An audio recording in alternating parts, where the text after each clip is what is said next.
You're tuned into the Growth Ceilings podcast, the show for builders, dreamers, and leaders ready to break limits and grow beyond what they thought possible. Welcome to the Growth Ceilings podcast. I'm your host, Jim Lovelady, professional EOS implementer. EOS is the entrepreneurial operating system.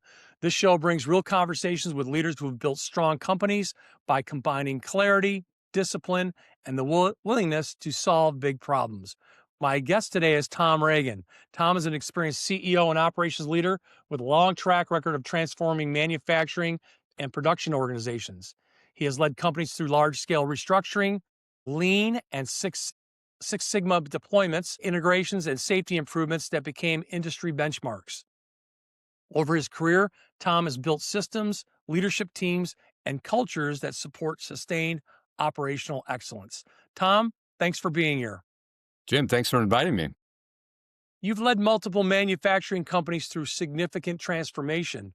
When you begin evaluating a new organization, what are the first signals you look for? Great question. I think the first thing you look for is, in the team, what's the level of collaboration and how are they cooperating with each other?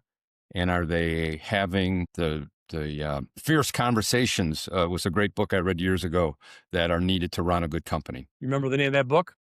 Fierce Conversations. I don't remember the author, but that was the name of the book was Fierce Conversations. Fantastic. In EOS, we always say getting the right people in the right seats. Yep. So you have experience integrating operations following acquisitions. What makes an integration succeed or fail?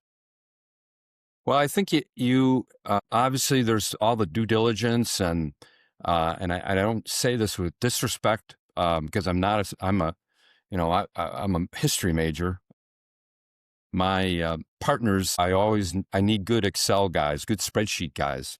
And so on the front end, you need people who can do the spreadsheets and evaluate financially what this thing is going to look like. I think in terms of integration, you've got to look at it from the people perspective and how can we align the people that are being brought into the company in a way that leverages them as quickly as possible. And one tool that I've used, is it depends on the size of the acquisition, but having an acquisition manager who owns bringing that acquisition to life, understands the financial side of it, but really is not a finance person. I've never had an acquisition manager be a finance person. They're typically either a salesperson or an operations person, and that person is responsible for the deliverables that the diligence team identifies that are going to, add value to the company. I'm picking up on a theme here, only a couple questions in. People matter to you. Yeah. I think every executive says culture eats strategy, or, that was a big phrase years ago, and it kind of comes and go. But I read a lot of, I don't listen to, but I read a lot of quarterly forecasts and public meetings because our customers are Sherwin-Williams, Masco, big companies. So it's a good way for me to have a touch point. Every executive always talks about culture, but my experience is, especially as I've stepped into companies, is very few executives focus on culture.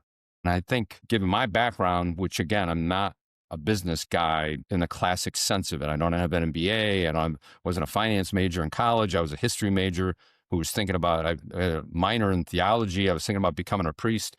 The last thing on my mind was being a business guy. And so, I think the way that I can add value the most is helping the culture thrive. Let's follow that theme of culture for a moment. Culture and safety often reflect leadership habits. What have you learned about building environments where people take ownership? Well, that's a podcast unto itself. The ownership component is, again, I think there has to be a little bit of financial consideration, right? Variable compensation that recognizes that the performance of the company is doing well. But really, it's more about executives not taking over the decision-making process and creating a process that allows a healthy decision to be made and supporting that even when it goes bad. Every business today, somewhere in color communication, somebody's going to make a mistake. It's going to happen. So what are you going to do about it? You can't micromanage it. You can't micromanage it out of the process as much as you can, as much as you think you can. The reality is, how do you respond to that? And then what do you do to try and eliminate those kinds of mistakes from a process perspective so that people are allowed to, I don't really like empowered, but you get the idea behind what I'm going after. They feel like they own the decision. Right, right. So Lean, Six Sigma, and structured problem solving have been central tools in your work. Which principles tend to move the needle the fastest for leadership teams? Well, I think if they don't have a sense of process improvement being critical to the future of the company, then that's a big red flag. I think it's Jack Welch who said, the company should be moving inside faster than the outside factors. And I think the best way you do that is process improvement. The challenge there is tying the process improvement to what our customers want or what we think they want. You have to focus on the value add and where can we drive not only profit for the company, but drive revenue or innovation or reduce waste for our customers as well. So, looking back, when an organization has plateaued, what usually sits underneath that stagnation? That complacency and lack of urgency around what's happening in the marketplace. Yes, yes. Excellent. You've led both private and private equity backed companies. How do expectations and pressures differ across those environments? Yeah, and I also had a professional purgatory at a publicly traded company, which I would be really reluctant to ever revisit. But it was a good experience. People use private equity as a blanket, and really what a lot of people don't understand that there's sort of two different operating models in private equity. One is the classic one that we all know or think of first, which is I'm Tom Ragen Private Equity. I have bought 6 companies. Those 6 companies are part of a fund. 7 years from now, I'm going to want that fund to go away and us to cash out and everyone make a lot of money. That's what Precision Dialogue, my last company, that's what we were founded under. This private equity model is different. This private equity looks at individual companies and then solicits, because of their been around for, I think, 40 years, if not longer.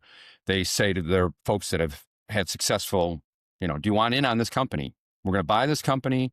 We're going to fix it, and we're going to sell it when it's time to sell it, and not before that. And we're going to make good strategic decisions. So it's a really different model. The first model, and I'm really grateful for my experience with that model.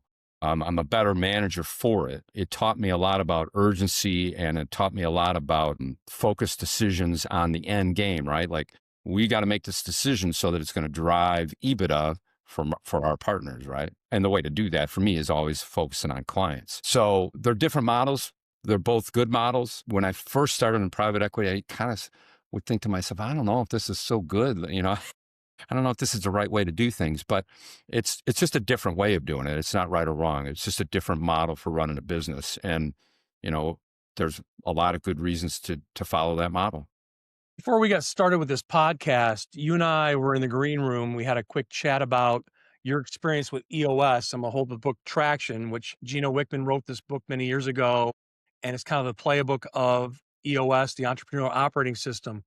As we're talking about private equity, I sense there's a huge opportunity in that environment. Give me your perspective on a business operating system like EOS and how that may play within the private equity environment. Well, I absolutely agree. So we given my background and I was really blessed.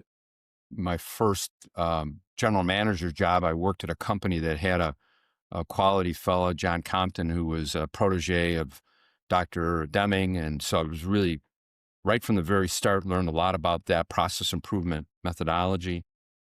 And at Precision Dialogue, we had folks that were focused on lean and process improvement. And I could tell you, one of my partners from Precision Dialogue actually is leading EOS for one of the private equity funded companies that subsequent to our selling of Precision Dialogue. So good, smart private equity firms are leveraging that because they recognize that culture does add value. And that to me, what EOS does is it brings some structure to that idea of developing culture and incorporates culture into its mindset. And so any good, smart business person is going to say, hey, wait a minute, this isn't just a spreadsheet, right? This entity, Color Communications, Precision Dialogue, is cumulative. Yeah, the spreadsheet matters. Yes, the bankers need it. Yes, we got to all understand how we can make money at this thing. But the real value add comes from the people who are doing the work.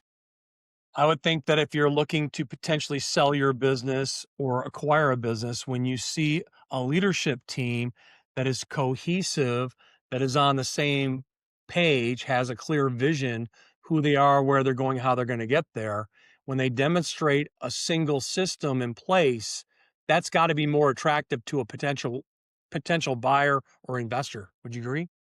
I can tell you the Precision Dialogue, when Donnelly bought us, one of the big factors for Donnelly not only was the way that we positioned ourselves in the marketplace and the fact that we were that year, the Forrester and their research, we were the #1 rated customer engagement company. Those were all huge things. But the other piece of it was, I remember vividly having a conversation with the fellow who ran North America before we closed. He said, "Are your leaders going to stay? We don't want you, but we want your leaders to stay." Yes. And that's, to me, it was a great compliment. Like I couldn't ask for anything more, because he was saying that we recognize that the team you built is really strong and we want to leverage that team. Thank you for sharing that. I appreciate that. So what's the one operational discipline that more CEOs should take seriously? Well, I think I'm going to say engagement, associate engagement. 25 years ago ish, I read the book First Break All the Rules. I can remember exactly what plane I was on and where I was going when I read it, because it just opened my eyes. Like, this is the way you run companies. And it was kind of how at that point, I was just a plant general manager. That's how I was running my plant. I thought, wow, this guy, Clifton, is telling me that I'm doing it right. It was like this big affirmation that I had really never considered before. And so I leveraged that into the plant I was running. It was a great turnaround. I was blessed that I had a really great right-hand guy who knew the business inside and out. It was a printing company, and he was a printer by trade. I wasn't. So we were a good team, because he made sure all the I's were dotted and green, red, blue, yellow, all that kind of good stuff. And I focused on the engagement strategy and process improvement and those kinds of things. So I think a lot of executives, and I really think about, I was telling my wife this the other day, I think maybe the next chapter of my life, I'm going to start a podcast, and it's going to be Bad Bosses Podcast. And we're just going to dive into everybody's bad boss story. Because now that my adult children are into the world and they're interacting with bosses, there's a lot of bad bosses out there. And I've seen them too. I have my own stories as well. And I think the way you solve that, to bring it back, is engagement. How do we drive associates to be engaged at work? And it's not micromanaging. It's not yelling and screaming. It's not telling them what to do. It's all those things that are wrapped up in that Gallup methodology. Yeah, when I take the occasional clarity break as an EOS implementer, I do reflect back on my own career in sales and marketing leadership roles, and how EOS could have been applied, and how it would made me a better boss as a result. Having a single operating system, a single structure, I think about that all the time. It's like the voice in my head always going in the background telling me, if I had these tools before, I could have been more effective and, quite frankly, had more success. And despite ourselves not having an operating system, been successful, but could have done more as a result of a single operating system. So that's really insightful. When you first said bad bosses, I thought, how many volunteers are you going to get to actually participate in that podcast? Well, I think there'll be a lot of people willing to share their bad boss stories after the fact, right? Well, I'll raise my hand only because I'm confident in sharing what I've learned thus far in my own EOS journey and reflecting on my own career. So if you need a candidate to be a bad boss in a podcast, I'll volunteer. You'll be my first guest. So looking back on your own career, what leadership lesson do you return to the most? I think the importance of transparency. Anytime I sort of get in my head a little bit like, oh boy, I gotta keep this quiet, or I'm not even sure who I should tell. I always, okay, now I need to tell. Who am I going to tell this to? Who can help me solve this problem? What part of the Gallup methodology, right, is that you understand your strengths as well. So I remember when I first took the Strengths Finder, my 34th strength was communication. And I was so mad because I thought, how could I, when I was a teacher, I was teacher of the year, I was coach of the year, HIZ of the year. How could I be communication? And I was really like, oh no, what's happened? Because I had just been made in charge of rolling out engagement to the whole company. It was a 1,000-person company. I ran a little 100-person unit of it. And I thought, oh no, this whole thing is wrong. Like, and I got on the phone with the woman, Diane Oberst was her name, from Gallup. I think she's probably still there.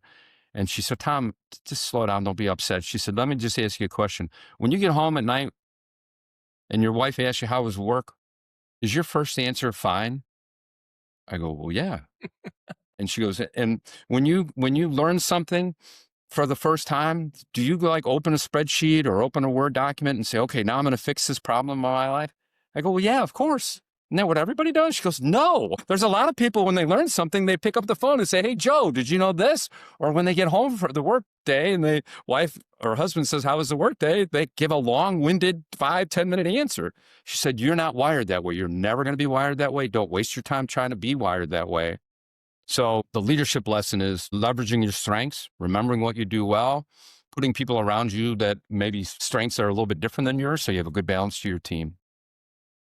When you're talking about strengths, you mentioned the order, you said number 34, and it made me think for a moment. And I'm very much like you. I dropped to where the negatives are or Yeah.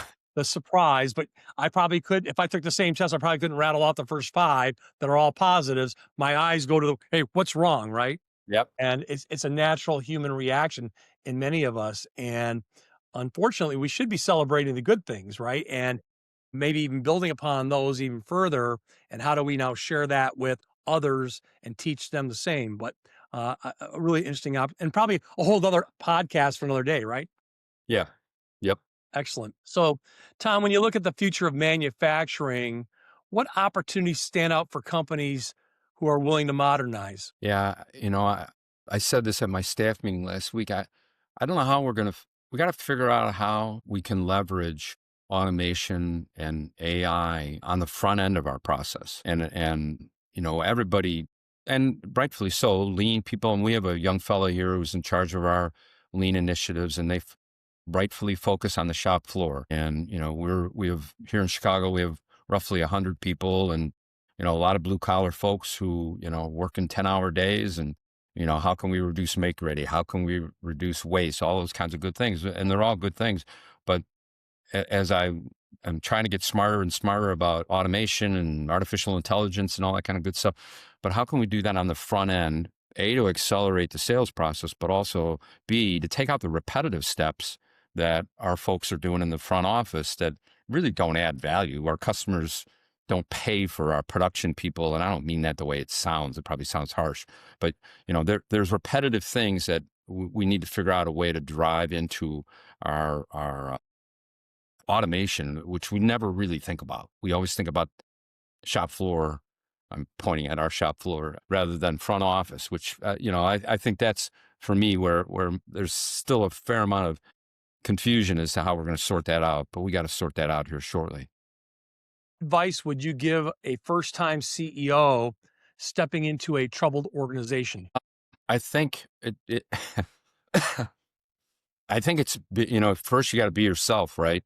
And you have to stay true to what your values are.